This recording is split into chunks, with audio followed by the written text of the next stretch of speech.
અસીમ અસીમ ઉપકારી રાષ્ટ્રસંત પરમ ગુરુદેવના શ્રી ચરણોમાં ભાવપૂર્વક વંદન. સર્વ ઉપકારીઓને મારા ભાવપૂર્વક વંદન. દેવાનો પ્રિયો, આ જગતમાં કેટલા એવા જીવો છે જે સામાન્ય જીવન જીવે છે અને ભૂતકાળ બની જાય છે. જે સામાન્ય જીવન જીવે છે અને ભૂતકાળ બની જાય છે. દેવાનો પ્રિય, આપણી વાત ચાલી રહી હતી કે એક બુદ્ધ પુત્ર કેવો હોય. એક બુદ્ધ પુત્ર કહેતો હોય કે જે ચાલતો હોય તો એની ચાલમાં વિનમ્રતા હોય, જેના નયનોમાં નમ્રતા હોય, જેના મુખાકૃતિમાં એક અલગ પ્રકારની સૌમ્યતા હોય, જે ખાલી એના વર્તન જોઈએ ને આપણે, એના વ્યવહાર જોઈએ, એક અલગ જ પ્રકારની સૌજન્યશીલતા દેખાય. બુદ્ધ પુત્ર બની કોણ શકે? કોણ બની શકે? પ્રભુ કહે છે બુદ્ધ પુત્ર જે પ્રભુના વચનો માત્ર સાંભળે નહીં, પણ એના હૃદયથી ઝીલી અને આચરણમાં મૂકે.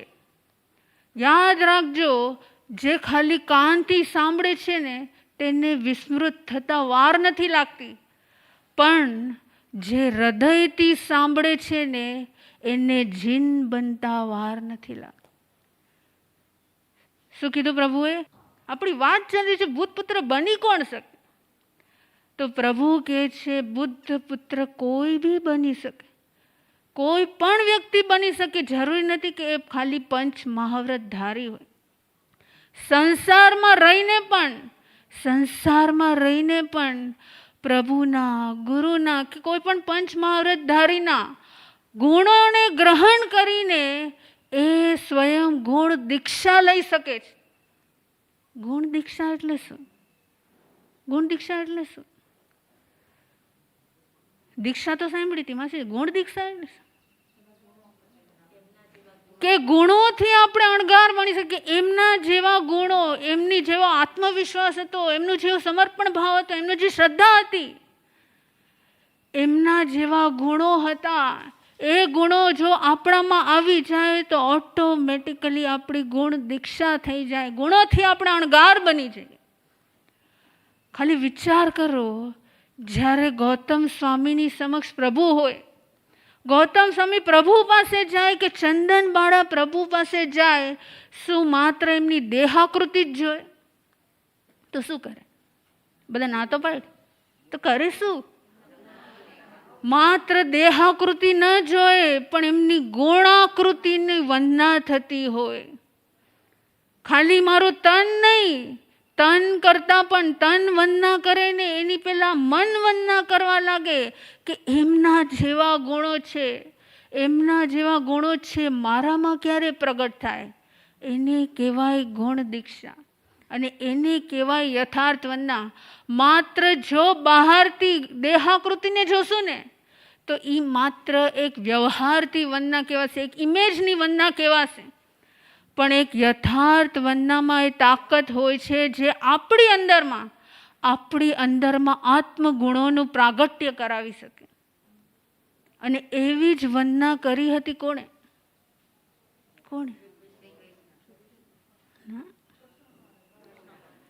ઇતિહાસના પાત્રમાં જોશો ને, 64,000 રાણીઓના સ્વામી એવા ભરત ચક્રવર્તીએ એક પલમાં કેવળ જ્ઞાનની, કેવળ દર્શનની પ્રાપ્તિ થઈ ગઈ.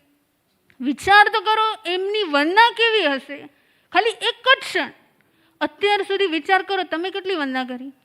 તમે નહીં, આપણે કેટલી વંદના કરી? પણ શું એક ક્ષણ એવો આવ્યો કે આપણે કેવળ જ્ઞાનને, કેવળ દર્શનની પ્રાપ્તિ થઈ? તો એવી કઈ ઉત્કૃષ્ટ પ્રકારની એમની વંદના હશે?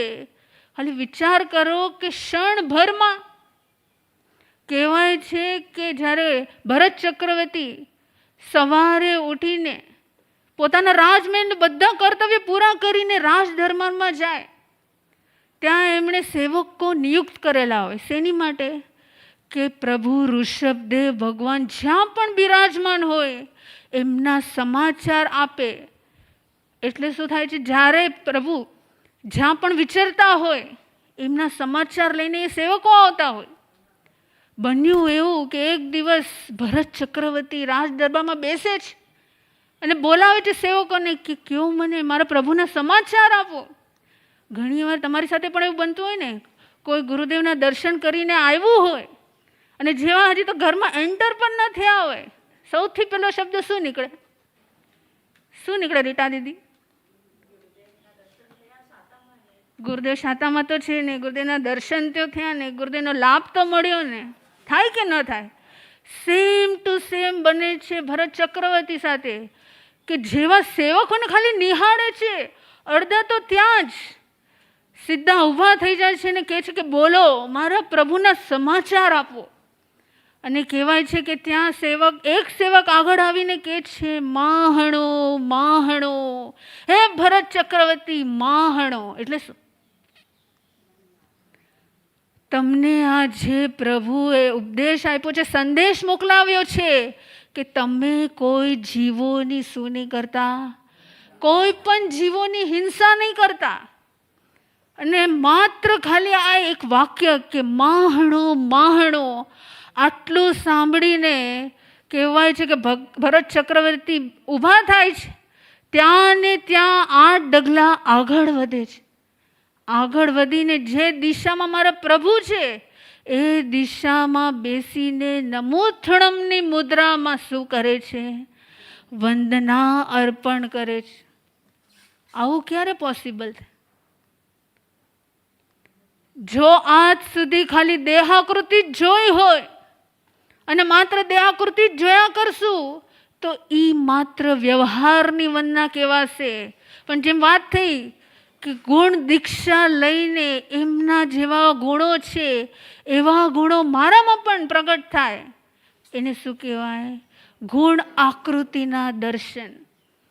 ત્યાં ને ત્યાં નમોથણમની મુદ્રામાં પ્રભુને પ્રાર્થના કરે છે કે પ્રભુ, મારા એવા કમભાગ્ય છે કે હું આપની સમક્ષ આવી નથી શકતો. ઘણીવાર આપણને પણ એક ગિલ્ટ ફિલિંગ થાય ને કે ગુરુદેવ પાસે જવું છે પણ જઈ નથી શકાતું. ત્યાં આ બાજુ ભરત ચક્રવર્તી પણ અફસોસ કરે છે કે હું કમભાગી છું પ્રભુ, કે હું આપની સમક્ષ આવી નથી શકતો, આપના ચરણને મારું મસ્તક ઝુકાવી નથી શકતો. પણ પ્રભુ, આજે આપના સમાચાર મળીને હું આપને ભાવ વંદના કરું છું. ભાવ વંદના થઈ શકે કે ન થઈ શકે? શું એની માટે પ્રત્યક્ષ હાજર હોવું જરૂરી છે કે નથી?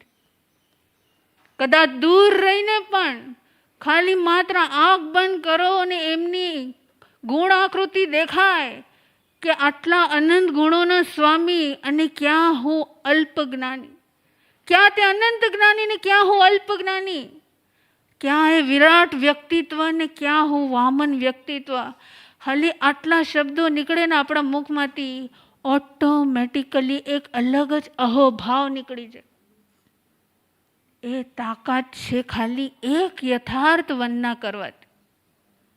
આપણી વાત ચાલી રહી છે એ સમ્યક પરાક્રમના બોલના 10મા બોલની, કે વંદના કરવાથી લાભ શું થાય.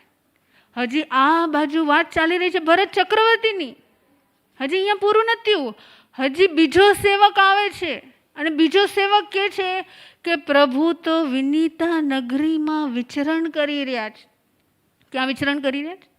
વિનીતા નગરીમાં. ખાલી આટલું સાંભળે અને ત્યાં ને ત્યાં એમના ગળામાં જે હાર હોય છે એ હાર વિનય ભાવથી એ સેવકને શું કરી દે છે? અર્પણ કરી દે છે. શું કામ? ખાલી મારા પ્રભુના સમાચાર. આજે તમે મહા ઉપકાર કર્યો છે. કયો ઉપકાર કર્યો છે? મારા પ્રભુના સમાચાર. આપણે કેટલી વાર કીધું કે તમે આજે મહા ઉપકાર કર્યો છે કે ગુરુના, મારા ગુરુદેવના સમાચાર લાવીને મને ધન્ય ધન્ય બનાવી દીધા. થાય કે ન થાય? સેમ ટુ સેમ આ બાજુ ભરત ચક્રવર્તી કૃતાર્થ થઈ જાય છે કે તમે મારા પર મહા ઉપકાર કર્યો છે કે મારા પ્રભુના સમાચાર મારા સુધી પહોંચાડ્યો છે.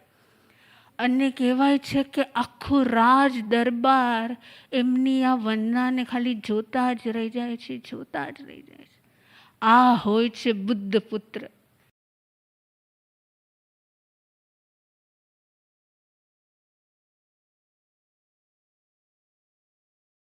ખાલી વિચાર કરો કે 84 લાખ હાથી જેની પાસે હોય, 84 લાખ ઘોડા જેની પાસે હોય, એક નહીં, 10 નહીં, 100 નહીં, 1000 નહીં, પણ કેટલી રાણીઓ?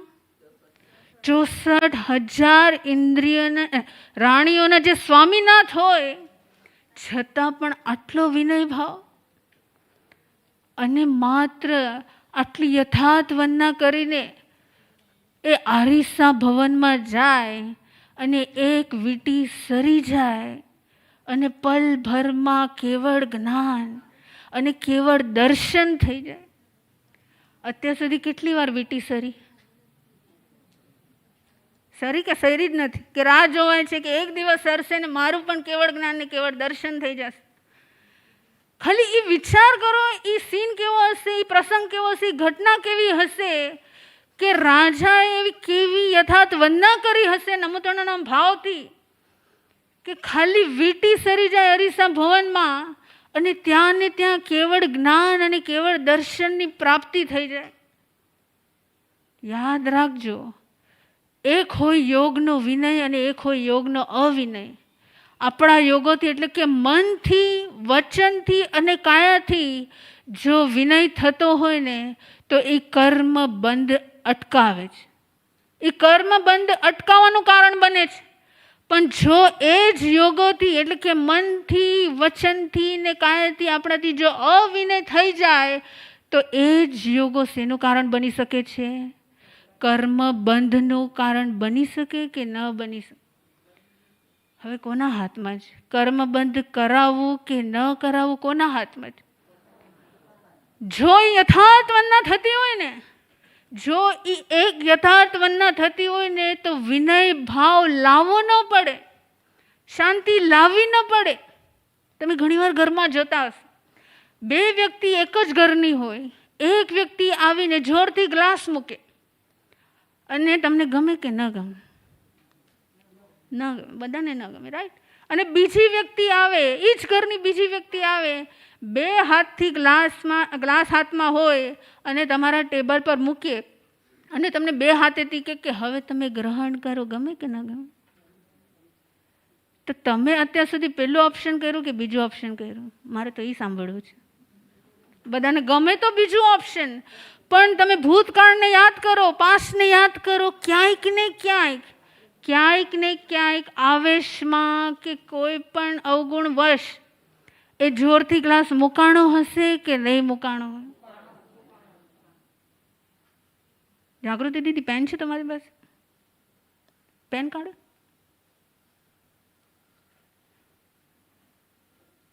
આપો એમને પેન. હવે તમે પેન છે ને દિવ્યા દીદીને આપી દો. અત્યારે તમે જોયું એમણે પેન આપ્યું, પણ અત્યારે તો બે હાથેથી આપ્યું.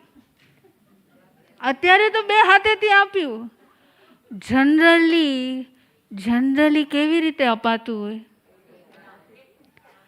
અને માનો કે તમારા હાથમાં 2 મહિનાનું નાનકડું બાળક હોય, એને તમારે કોઈને આપવું હોય તો એક હાથેથી આપો કે બે હાથેથી? કેમ? એના પ્રત્યે કરુણા ભાવ છે, દયા ભાવ છે, એને કંઈ થઈ જશે તો આટલું કોમળ છે. પણ જો એ જ ભાવ જો આપણને જીવ પ્રત્યે જાગે છે, એવો સેમ ટુ સેમ વિનય ભાવ જો અજીવ પ્રત્યે પણ જાગે તો એમાં વિનય ભાવ છલકે કે ન છલકે? આપણી વાત ચાલી રહી છે બુદ્ધ પુત્ર કોણ હોય? જે 2 હાથેથી ગ્રહણ કરે ને 2 હાથેથી આપે. એક હાથેથી પદાર્થ લઈને મૂકે ને એ તો મન, વચન, કાયાનો અવિનય છે. કારણ કે વ્યક્તિ એક હાથેથી ક્યારે આપે?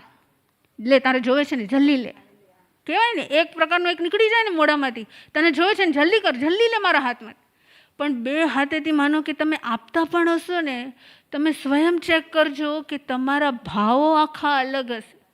2 હાથેથી તમે જ્યારે જાગૃતિ દીદી, દિવ્યા દીદીને આપ્યું, કેવા ભાવ હતા? અંદરમાં એક કોમળતા હોય, એક સોફ્ટનેસ હોય, એક રુજુતા હોય કે હું કાંઈ કોઈકને અર્પણ કરી રહી છું, પણ આવું પોસિબલ ક્યારે થાય? જ્યારે આપણી યથાર્થ વંદના થતી હોય. પ્રભુએ આપણને બધા જ સોલ્યુશન આપી દીધા છે. કહે છે કે ચલો તારે સંસારમાં રહેવું છે, નો પ્રોબ્લેમ. તું સંસારમાં રહીને પણ બુદ્ધ પુત્ર બની શકે છે, પણ એની માટે તારે થોડી મહેનત તો કરવી પડશે કે નહીં પડશે? થોડી કે પૂરેપૂરી? જો મારે બુદ્ધ પુત્ર બનવું છે, મારે પ્રભુને પુત્ર બનવું છે, તો મારે યથાર્થ વંદના કરવી છે. આજકાલ શું થઈ ગયું છે? નવી સ્ટાઇલ આવી ગઈ છે. વંદના પણ કરવી હોય ને તો પૂરું મસ્તક પણ નીચે ન ઝૂકતું હોય, ઊભા ઊભા વંદના થતી હોય. પણ ઊભા ઊભા જો વંદના થાય ને મસ્તક નીચે ન ઝૂકે તો કમ્પ્લેન છે નહીં આવે ખબર છે? મારા સતીજી હાર્ટ પ્રોબ્લેમ થઈ ગયો, હાર્ટ પ્રોબ્લેમ છે, બ્લડ પ્રેશર છે, ડાયાબિટીસ છે, પગનો પ્રોબ્લેમ છે, કમરની પ્રોબ્લેમ, કેટલી પ્રોબ્લેમ છે એટલી ઓછી જ છે. પણ જો એક યથાર્થ વંદના થતી હોય ને તો આ એક પણ પ્રોબ્લેમ ન થાય. ખાલી એટલી તાકાત છે એક યથાર્થ વંદનામાં. અને પ્રભુએ એટલું પણ કીધું છે કે જેવું આપણું મસ્તક સાયન્ટિફિકલી પ્રૂવ થયું છે કે જેવું આપણું મસ્તક નીચે ટચ થાય એટલે બ્લડ સર્ક્યુલેટ થાય, ઓક્સિજન સપ્લાય સર્ક્યુલેટ થાય, એટલે શું થાય? ભવિષ્યમાં ક્યારે પણ એલ્ઝાઇમર્સ ન થાય.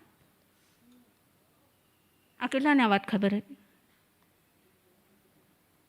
કેટલાકને ખબર હતી ને કેટલાકને નથી પણ ખબર. પણ જેટલાને ખબર હતી એટલા કેટલા રોજ એ મસ્તક નીચે ઝુકાવે છે? તો બધા ના પાડે.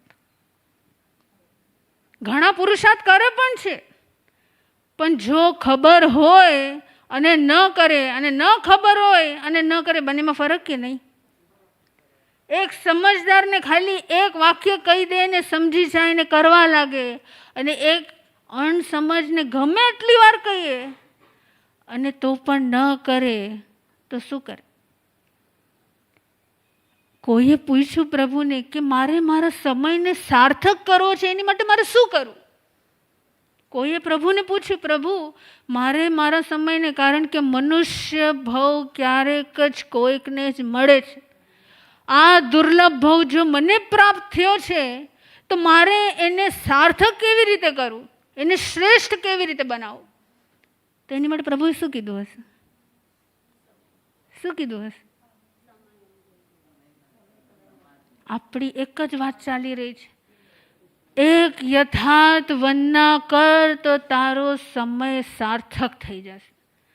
માત્ર એક યથાર્થ વંદના કરવાથી તમારો સમય સાર્થક અને શ્રેષ્ઠ થઈ જશે. કારણ કે એમાં સૂક્ષ્મ તાકાત રહેલી છે. ખાલી ભરત ચક્રવર્તી સાથે નહીં, પણ વિચાર કરો કે હજી તો પોતે ધ્યાનની મુદ્રામાં ઊભા છે, ખાલી ધ્યાનની મુદ્રામાં ઊભા છે, અને બે બહેનો આવીને ખાલી કહે છે, શું કહે છે? કે તમારા અભિમાનને શું કરી દો? નીચે ઉતારી દો, શૂન્ય કરી દો. અને ત્યાં ને ત્યાં હજી તો ખાલી વિચારે છે કે મારા નાના 98 ભાઈઓએ જે દીક્ષા લીધેલી છે એમને વંદના કરવા જવું છે. ખાલી હજી તો પગ ઊંચો કરે છે. ત્યાં ને ત્યાં કેવળ જ્ઞાન, ત્યાં ને ત્યાં કેવળ દર્શન. હજી તો વંદના કરીએ નથી, ભાવથી ખાલી મનમાં વિચારે છે ને પગ ઊંચો કરે છે. એક યથાર્થ વંદનામાં એટલી તાકાત હોય છે કે આપણા ઈગોને શું કરી દે? ડાઉન કરી દે, શૂન્ય કરી દે. તો આજથી હવે કેવી વંદના કરવી છે?